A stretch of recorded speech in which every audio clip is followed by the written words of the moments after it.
से दर्शकों को हमारी ओर से सप्रेम नमस्ते। दर्शकों, साल 2020 खट्टी मीठी यादों के साथ समाप्त हो रहा है और ये साल जो है कोविड बीमारी की वजह से उतना ठीक नहीं रहा। कई लोग बीमार पड़े, कई लोग गुजर भी गए और विश्व भर में ये बीमारी ऐसी फैली, कई लोगों की जान भी चली गई और आज भी लोग पीड़ित हैं इस महामारी के कारण। और बस हम ये जानना चाहेंगे कि अगले साल जो है 2021 ये वर्ष किस तरह का वर्ष होगा।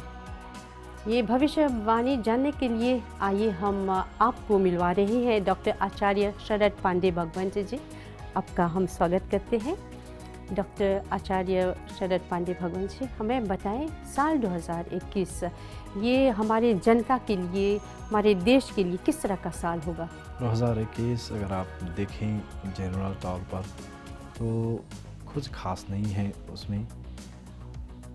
अगले साल जो है 2021 जो है उस साल के राजा रहेगा मार्स और मंत्री भी रहेगी मार्स, अर्थात मंगल ग्रह जो है पूरे साल जो है उसका असर रहेगा मेन। और मार्स जो है क्या करेगा, कहीं पर भार होगा तो कहीं पर पानी की सूखापन रहेगा, अर्थात तो कहीं नई नई बीमारियां भी उत्पन्न होगी। और महामारी जो है कोरोना जैसे कोविड हम लोगों को पता है, तो वह समाप्त होने वाला है 21 नवंबर 2021 को पूरे विश्व से जाएगा। लेकिन उनके साथ साथ गुरु ग्रह जो हैं, जुपिटर जो हैं, वीनस और मरकुरी और सैटर्न जो हैं, ये चार ग्रह जो हैं उनके साथ मिलकर हमें बहुत ही से ऐसी चीज़ प्रदान करेंगे जैसे एजुकेशन को लेकर अच्छा रहेगा, पर्यावरण को लेकर उतार चढ़ाव अवश्य रहेगी और फाइनेंस को लेकर भी थोड़ा सा समस्या बढ़ेगा। और अगर फसल को देखा जाए तो फसल के लिए अर्थात क्रॉप्स के लिए बहुत ही अच्छा रहेगा, लाभदायक रहेगा। तो जनरल तौर पर अगर देखा जाए 2021 जो है पानी में और हवा में, वायुमंडल में थोड़ा सा उतार चढ़ाव रहेगा, नई बीमारियां आएंगी, पानी में भी नई बीमारियां उत्पन्न हो सकती हैं। इसलिए अधिक सावधानियां लेनी पड़ेगी और संभाल कर भी कदम लेना है किसी भी निर्णय लेने से पहले, चाहे वह स्वास्थ्य का हो, चाहे वह एजुकेशन का हो, चाहे वह कुछ भी हो। आचार्य जी, ये हमारे जो युवक हैं, जो बच्चे हैं, जो शिक्षा के क्षेत्र में है, उनके लिए साल 2021 किस तरह का साल होगा। शिक्षा को लेकर गुरु जो है जुपिटर और बुध जो है मरकरी, ये दोनों जो हैं, चूँकि मरकरी जो है ये एजुकेशन से, प्रोफेशनलिज्म से कंसर्न है, तो अगले साल विद्यार्थियों के लिए खासतौर जो इंजीनियरिंग के क्षेत्र में है, मेडिसिन के क्षेत्र में है और जो जर्नलिज्म के क्षेत्र में भी हैं, बिजनेस के क्षेत्र में भी हैं, उनके लिए बहुत ही लाभप्रद हैं, लाभदायक हैं। यानी कि वे लोग अच्छे मार्क्स ला सकते हैं और भी अन्य जो छात्र हैं एजुकेशन को लेकर बहुत ही अच्छा परफॉर्मेंस करेंगे, अर्थात उनका जो परीक्षा फल है बहुत ही अच्छा रहेगा। तो एजुकेशन वाइज जो है देश के लिए बहुत विकसित रहेगा। अब थोड़ा पर्यावरण पर बात करें। अगले साल जो है ये मौसम कैसा रहेगा, पर्यावरण में क्या चेंजेस आएंगे, थोड़ा सा इस पर आप समझाएं। नेचर जो है, जो प्लैनेट जो गवर्न कर रहा है नेचर जो है, प्रथम जो है वह है मार्स और दूसरा है वीनस। मार्स और वीनस जो है अगर देखा जाए, मार्स जो है अग्नि तत्व का ग्रह है, अर्थात अग्नि तत्व का प्रतीक है, फायर एलिमेंट। वीनस जो है क्या करेगा, दोनों को लेकर ऐसी स्थितियां उत्पन्न होगी जहां पर कहीं पर तो भार रहेगा तो कहीं पर सूखापन, अर्थात कुछ जगह पर बहुत पानी आएगी, वर्षा बहुत होगी, तो कुछ जगह पर पानी भी बहुत नहीं आएगी, अर्थात कम या नहीं भी आ सकती है।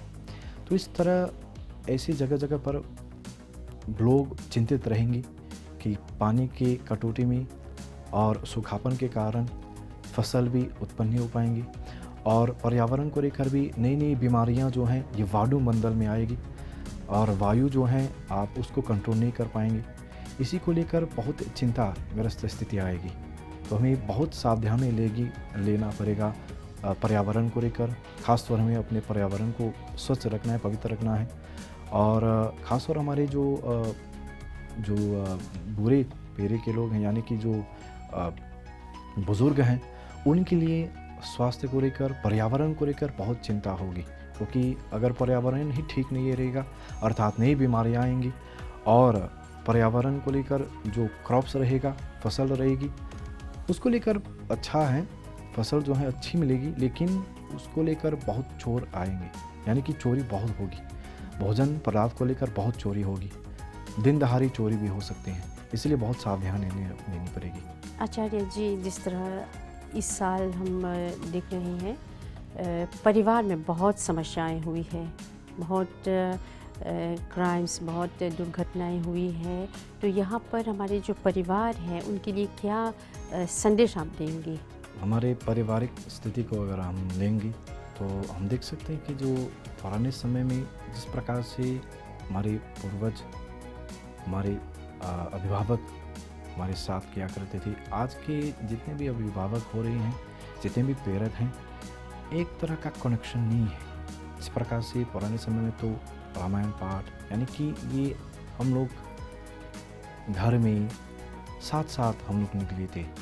तो लेकिन आज के समय में क्या हो रहा है कि टेक्नोलॉजी को अगर लेंगे तो टेक्नोलॉजी को लेकर बहुत लोग, बहुत बच्चे लोग ऐसे हम लोग कहते हैं, हम लोग सोचते हैं कि हम ये उनके ज़माने की बात नहीं है, हमारे ज़माने की बात है, हम लोग लेटेस्ट टेक्नोलॉजी हैं, 21st सेंचुरी हैं, वही लोग दूसरे सेंचुरी के हैं, ऐसे हम लोग सोचते हैं।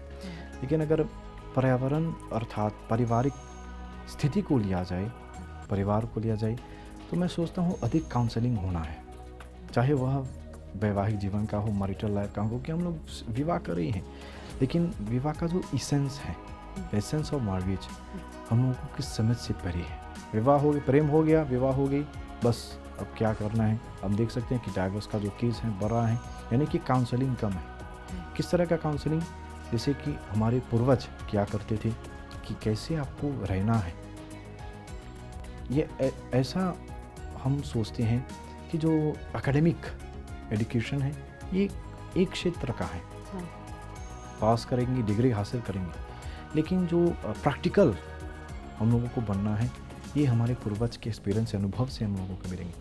तो मेरा प्रार्थना है अध्यापक एवं अभिभावकों से, यानी कि पेरेंट्स से, माता पिता से, कि अपने बच्चे को जब आप पैसा दे रहे हैं, कैसा नहीं क्या करें कि हाँ मैंने पैसा रख दिया टेबल पर, चलो आप निकल जाएं, और वापस आ रही हैं एजुकेशन से, यानी कि स्कूल से, ट्यूशन से कोई कांटेक्ट नहीं है। माता पिता जो हैं घर शाम को, रात को लौट रहे हैं काम से, कोई कनेक्शन नहीं है, बच्चा अपना कमरा में क्या कर रहे हैं, क्या नहीं कर रहे हैं, यानी कि फॉलोअप नहीं है। तो बच्चे के साथ बहुत फॉलोअप करना है। छोटे से ही अगर अभिभावक, जितने भी पेरेंट जो हैं, उस ऐसे संस्कार, ऐसे एजुकेशन उनको देंगे, तो बड़े होकर अवश्य ही ये लोग गलत रास्ता पर नहीं जाएंगे और गलत मार्ग नहीं चयन करेंगे। तो छोटे से ही, जैसे हम लोग कहते हैं फर्स्ट एजुकेशन साथ आता हूँ, तब जाकर अध्यापक के ऊपर आते हैं यह भार। तो अगर पेरेंट जो है अच्छी तरह से अपना कार्य नहीं करेंगे घर पर, तो अवश्य ही अगर आप वेट करेंगे 15-16 साल बाद, तो बहुत देर हो गई। तो छोटे से ही उनको बैठका या मंदिर में या कुछ ऐसी चीज़ प्रदान करना है कि बाद में बड़े होकर उसी को लेकर वह गिफ्ट के रूप में यूज़ करेंगे, प्रयोग करेंगे। डॉक्टर आचार्य शरद पांडे भगवंत जी, बहुत बहुत धन्यवाद देते हैं, बहुत सारी जानकारियाँ दी हमारे दर्शकों को, और हम ये आशा करते हैं कि हमारे दर्शक हैं वो सतर्क रहें और पूजा पाठ करें, ताकि अगले साल जो है 2021 अच्छा हो, और कोई समस्या हो, लेकिन पूजा पाठ करने से देखते हैं समस्या का हल प्राप्त होता है। तो बहुत बहुत धन्यवाद सभी जानकारियों के लिए। ये साल 2021 सभी के लिए शुभ हो, ऐसी शुभ आशा करते हैं। बहुत धन्यवाद हमारे इस दर्शकों। चलिए हम आपको एक ऐसी महिला से मिलवाते हैं जो अध्यापिका होने के साथ साथ वो समाज सेविका हैं, और हमारी बहनों को क्या संदेश देना चाहते हैं, आइए हम आपको मिलवा रहे हैं संध्या वनिता लोकी से। आप सभी लोगों को नमस्ते। जैसा कि आप जानते हैं कि 2020 हमारे लिए कष्टदायक रहा, तो मेरी यही अभिलाषा है कि आते साल 2021 में हमारे समक्ष जो भी विपत्ति आए, चाहे वो पारिवारिक स्तर पर हो या राष्ट्रीय स्तर पर हो, हम डटकर उसका सामना करें। एक महिला होने के नाते मैं सभी स्त्रियों से यही कहना चाहूँगी कि हमें अपने आप को सशक्त रहना चाहिए ताकि हम जीवन में कठिनाइयों का सामना कर पाएं। हमारा कर्तव्य है कि हम अपने परिवार की रक्षा करें, विशेषकर अपने बच्चों की रक्षा करें। हमें उनको नैतिकता सिखानी चाहिए ताकि वो हमेशा सही मार्ग अपनाएं। देखिए, हमारे बच्चे हमारी जिम्मेदारी है, तो उनकी खुशी, उनकी सफलता, उनका भविष्य हम पर निर्भर करता है। मैं प्रार्थना करती हूँ सभी माता पिता से कि आप अपनी जिम्मेदारी अच्छी तरह से निभाएं ताकि हमारे बच्चों का भविष्य उज्जवल हो। दाम्पत्य जीवन में अगर समझौता व सम्मान हो तो निसंदेह जीवन की गाड़ी सफलतापूर्वक चलती रहेगी। अंत में मैं आप सभी लोगों को नूतन वर्ष के अवसर पर अपनी ढेर सारी शुभकामनाएं प्रकट करती हूँ। आशा है कि आपके परिवार में सुख शांति बनी रहे, आपका जीवन सदैव स्वस्थ व सुरक्षित रहे। बहुत बहुत धन्यवाद। दर्शकों, साल 2020 जो बीत रहा है और नया साल आ रहा है, लेकिन हम इतना कहेंगे साल 2020 युवकों के लिए, बच्चों के लिए, विद्यार्थियों के लिए ये साल उतना ठीक नहीं रहा है, क्योंकि जो महामारी कोविड-19 जो थे उसकी वजह से बच्चों की पढ़ाई में रुकावट आई थी और बच्चे कितने दिनों तक घर पर रहे हैं। और हम यही आशा कर सकते हैं कि जो साल आ रहा है 2021, ये बच्चों के लिए, विद्यार्थियों के लिए अच्छा साल हो। लेकिन क्या करना होगा, चलिए हम आपको मिलवा रहे हैं एक अध्यापक से। वो ओपन यूनिवर्सिटी में भी लेक्चरर भी हैं और उनका क्या विचार है, आइए हम आपको मिलवा रहे हैं श्री सर्वेश सितिजोरी जी से। आप बच्चों के साथ संपर्क है, बच्चों को पढ़ाते हैं, तो जो साल आ रहा है ये हमारे बच्चों के लिए, विद्यार्थियों के लिए, युवकों के लिए कैसा साल होगा, क्या विचार देंगे हमारे युवकों को? सभी दर्शकों को मेरा प्यार भरा प्रणाम। अभी हम 2020 के अंतिम चरण पर आ पहुंचे हैं और यह साल एक रोलर कोस्टर राइड की तरह था। इसका मतलब है हम कई उतार चढ़ाव से गुजरे हैं और गुजर भी सकते हैं। अभी तक कई ऐसे देश हैं जो कोरोना जैसे जानलेवा बीमारी से लड़ रहे हैं। भगवान की कृपा है कि आज हम अपने देश में खुलकर सांस ले पा रहे हैं। आज जो युवा यंगस्टर्स मुझे देख रहे हैं, उनके लिए मैं ये कहने वाला हूँ कि ये जो आने वाला साल है बहुत ही चुनौतीपूर्ण रहेगा। मैं आपको बताना चाहूँगा कि आप अपने पढ़ाई के साथ साथ एक कौशल भी सीख सकते हैं, मतलब स्किल।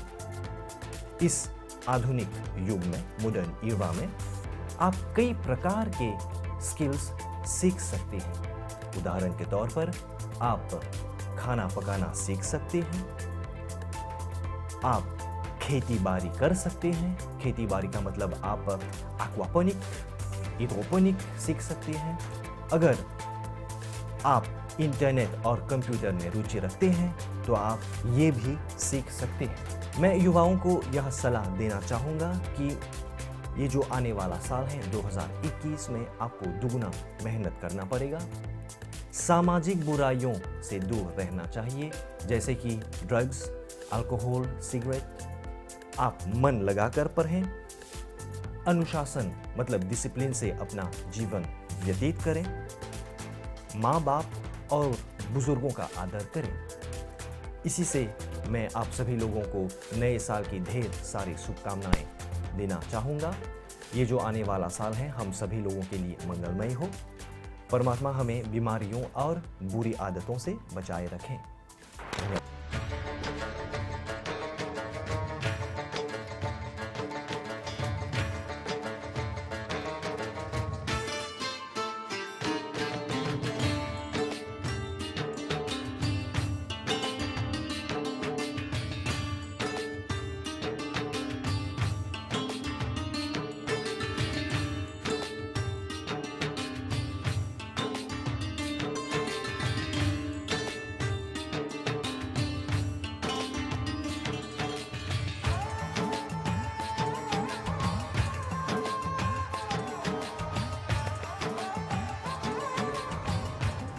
सा फेस्टिव लुक दिख पाए, जैसे थोड़ा सा ग्लिटर लगा रही है आईलिड पर,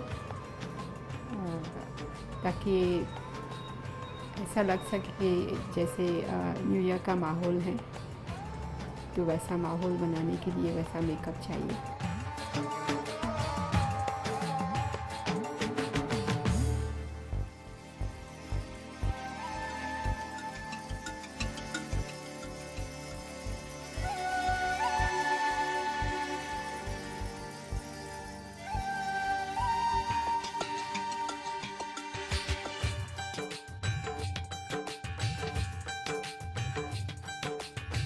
लास्ट स्टेज है मेकअप का, वो फिनिशिंग कर रही है।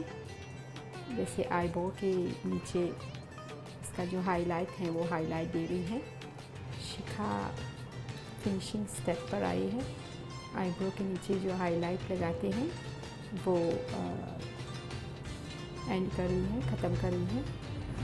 वैसे आप देख रहे हैं इसका आई कॉर्नर में शेड है, ब्लैक शेड, ग्रे, और मिडल कलर है थोड़ा मरून कलर। वो वर्जिंग कर रही है ताकि ज़्यादा मेकअप में निखार आ सके।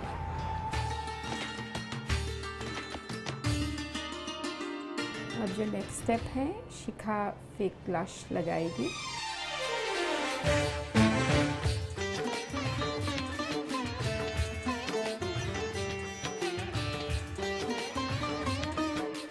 अब वो जो लास्ट स्टेज है आईज का, जो डीपनेस देना चाहते हैं जैसे एक मेकअप में, आईलाइनर के बिना वो मेकअप थोड़ा अधूरा होता है। जैसे आप देख रहे हैं बहुत प्रेसिजन चाहिए, बहुत कंसंट्रेशन चाहिए, और सबसे जो इम्पोर्टेंट है दोनों आँखें सेम होनी चाहिए। दोनों आँखें की जो लाइनर है या उसका जो कलर है, मिडल कलर है, फिनिशिंग है, वो सारा सब दोनों आंखें सेम होनी चाहिए। जैसे आप देख रहे हैं उसकी जो ड्रेस हैं, जो कलर होती हैं ड्रेस का, जो भी उन्होंने पहन रखा है वो मेकअप से मैच होना चाहिए। शिखा प्राइमर लगा रही है, उस पर वो फाउंडेशन लगाएगी। ये बहुत ज़रूरी होता है। जैसे अगर वो ऑयली स्किन हो तो ज़्यादा ज़रूरी होता है प्राइमर लगाना, ताकि मेकअप उसमें स्टिक भी हो। अब फाउंडेशन लगाने जा रही हैं शिखा।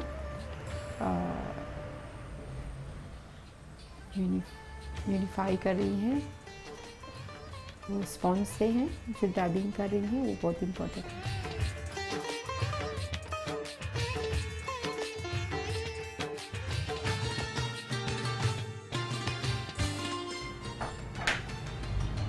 जो फिनिश स्टेप है, फाउंडेशन के बाद पाउडर तो लगाना पड़ता है ताकि चेहरे पर और ज़्यादा निखार आ सके। बहुत सावधानी से, जैसे आईलिड पर नहीं पड़ना चाहिए पाउडर, और जैसे डैब कर रही हैं बहुत इम्पोर्टेंट है। जैसे पाउडर लगा रही हैं, इसका भी एक आर्ट होता है कि कैसे पाउडर लगाना चाहिए।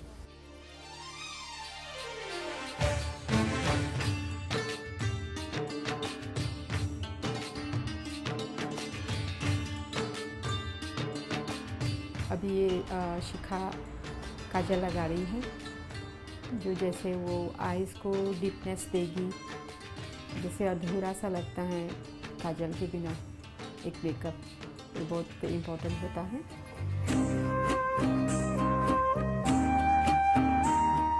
थोड़ा सा गालों पर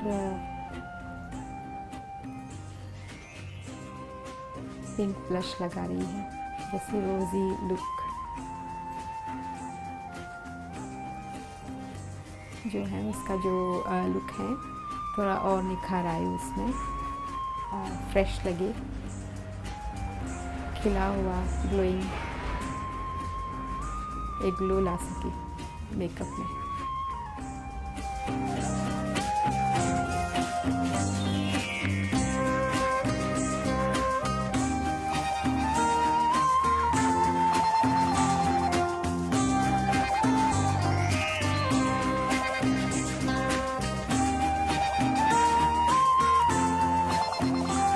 अब हम लोग बाल को संवारने जा रहे हैं, एक स्टाइल देने जा रहे हैं बाल को।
नए साल के अवसर पर खूबसूरत ब्यूटी पार्लर की ओर से हम आपको अपना शुभकामना पेश करते हैं और यही आशा करते हैं कि आपको हमारा जो प्रोग्राम है वो आपको बहुत भाया और आपको यही कामना करते हैं कि आपके जीवन में खुशी आए। नया साल अभिनंदन। तो दर्शकों, हम इतना कहेंगे, भूल जाए बीते हुए कल को, दिल में बसाएं आने वाले कल को और मुस्कुराओ, चाहे जो भी हो पल, खुशियाँ लेकर आए आने वाले कल। तो यहाँ पर इस साल का जो अंतिम प्रोग्राम था समाप्त होता है। आपके ध्यान के लिए बहुत बहुत धन्यवाद और विशेष धन्यवाद हम सत्यभामा को, शिखा को और यशनी को देंगे। और इतना कहेंगे, ये साल जो आने वाला है सबके लिए बहुत ही खुशमय हो और सबके जीवन में सुख, शांति और खुशी लाए। आप सभी को हमारी ओर से नया साल अभिनंदन। Happy new year to you.